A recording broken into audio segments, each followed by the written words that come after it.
Hi folks, this is Max from GalaxyNote2root.com. Today I'm going to show you how to install a custom ROM, uh, any kind of kernel or any kind of zip file using TWRP Recovery.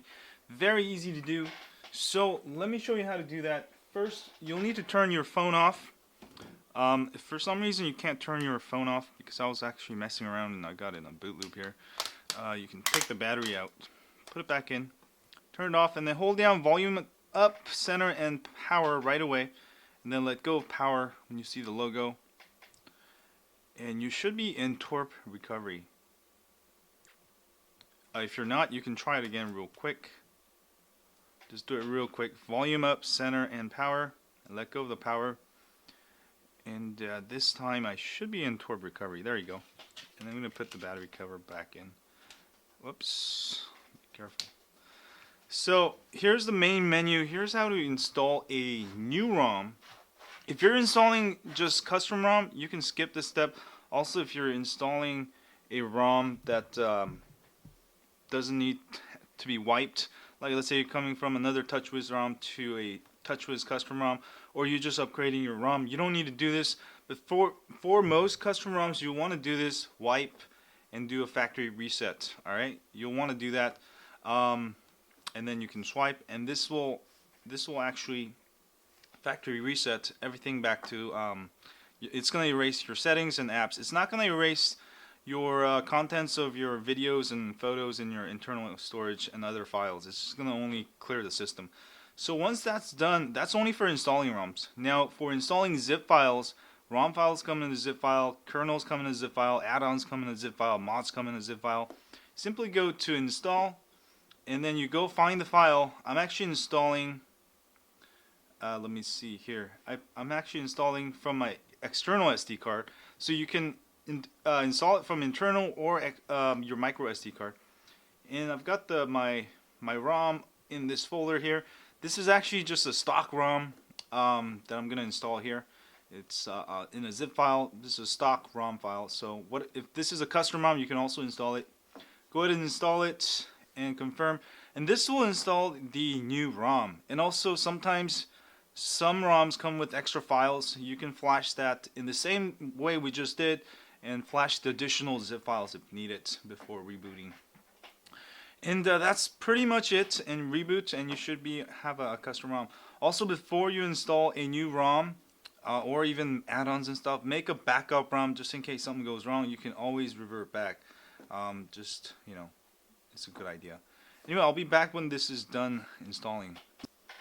Hi folks, so I'm done installing. If you need to install additional zip files, you can go ahead and go back to home. Also, after installing ROM, I highly suggest you do wipe cache Dalvik here. This is just temporary files. At the worst, it does not do anything. It just helps you boot your system. Go back home, and also if you're having booting your ROM, you can also go to advanced and do fix permissions, and this will usually fix some of the permissions. Well, it failed in this time, and then don't worry about it.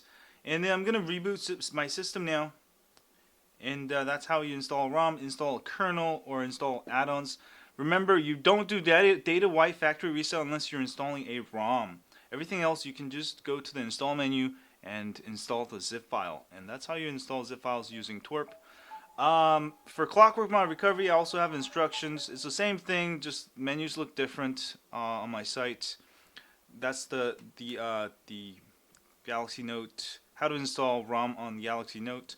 This one I made because for the Sprint Galaxy Note 2 right now, the only recovery available is TWRP, so I made a separate one for noobs out there who might have trouble, getting around TWRP. But those are only the menus you really need to touch: the backup, restore, and install zip, and wipe data factory reset, and also wipe cache. Everything else, I mean, you're free to play around with it, but if you mess up, it's going to be your fault. So I suggest just sticking with the stuff that you just need. Sometimes, you don't have to be an engineer and break your engine.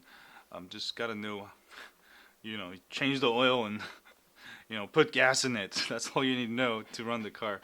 So anyway, We'll wait till this boots up, and if you end up in a boot loop, you know, sometimes that does happen with certain ROMs in certain conditions.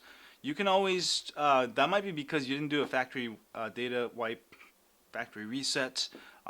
If that's the case, then you can go into CWM Recovery and do that after installing ROM, and that'll get rid of the boot loop. But here we've got the welcome screen, so I was able to install my ROM here, which is a stock rooted ROM. And that's how you install ROM, kernel, or any zip files. Anyway, if you like this video, if this video has helped you, don't forget to hit that like button for me here, subscribe button up there if you have. Thanks a lot. And if you have a Galaxy Note 2, any of the Galaxy Note 2s, don't forget to share this with your, don't forget to sign up for my email list at galaxynote2.com. We update you once a week with ROM of the Week, tips, hacks, and more. And also it's a great way for you to get in contact with me and others if you have trouble with your phone. Anyway, thanks again, and see y'all later, and stay high on Android. Yeah.